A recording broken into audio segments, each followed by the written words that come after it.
नमस्कार मंडळी, मी सोनाली. स्वागत आहे तुमचं माझ्या चवदार आणि चटकदार यूट्यूब चॅनलमध्ये. तर आज थोडं वेगळ्या पद्धतीची कोथिंबीर वडीची रेसिपी मी आज तुमच्यासोबत शेअर करणार आहे. आणि वडी एकदम खमंग कुरकुरीत बनून अशी तयार होणार आहे. त्यासाठी सर्वात पहिले मी 1 वाटी मूग डाळ आणि 1 वाटी चना डाळ 5 तास तिला पाण्यात भिजून ठेवलेली आहे.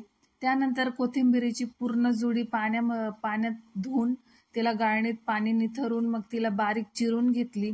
5 तासानंतर डाळ भिजली की तिला मिक्सरच्या भांड्यात काढून घेतली. त्यामध्ये 1 चमचा बडीशोप, 1 चमचा ओवा, 1 चमचा धने, 1 चमचा जिरे, हिंग आणि 1.5 चमचा लाल तिखट टाकले, हळद टाकली, चवीनुसार मीठ टाकले, आलं टाकलं, लसूण.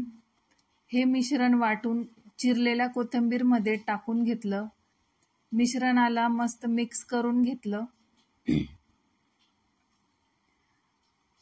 त्यानंतर त्यामध्ये चुटकीभर सोडा टाकला खाण्याचा. परत पुन्हा मिश्रण मिक्स करून घेतले. कढईमध्ये पाणी टाकून वरती ताटाला तेल लावून हे कोथिंबीर वडीचं मिश्रण ताटाला व्यवस्थित पसरून घ्यायचं. मिश्रण पसरलं की त्यावर थोडी तीळ टाकून घ्यायची आणि वरून ताट झाकून 10 मिनिटं मिश्रण वाफवून घ्यायचं. 10 मिनिटानंतर वाफलं की चेक करून घ्यायचं आपण. मिश्रण आपलं व्यवस्थित शिजलेलं आहे. त्यानंतर वड्या कापून घेतल्या. कोथिंबीर वड्या खूप छान, अशाही बिना तळल्याच्या पण खाल्ल्या तरी खूप छान लागतात. त्यानंतर गॅसवर कढई ठेवून खमंग कुरकुरीत वडी तळून घ्यायची आहे. ह्या डाळीच्या वड्या तुम्ही पण घरी नक्की बनवून बघा, खूप छान लागतात.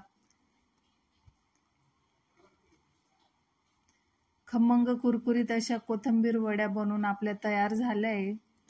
तर व्हिडिओ आवडला असेल तर माझ्या चॅनलला नक्की सबस्क्राईब करा, व्हिडिओला लाईक करा, कमेंट करा आणि माझ्या चॅनलला सपोर्ट करत राहा. ह्या वड्या टोमॅटो सॉस सोबत किंवा अशाही आणि बिना तळल्याही खूप छान लागतात. तर नक्की बनवा. धन्यवाद.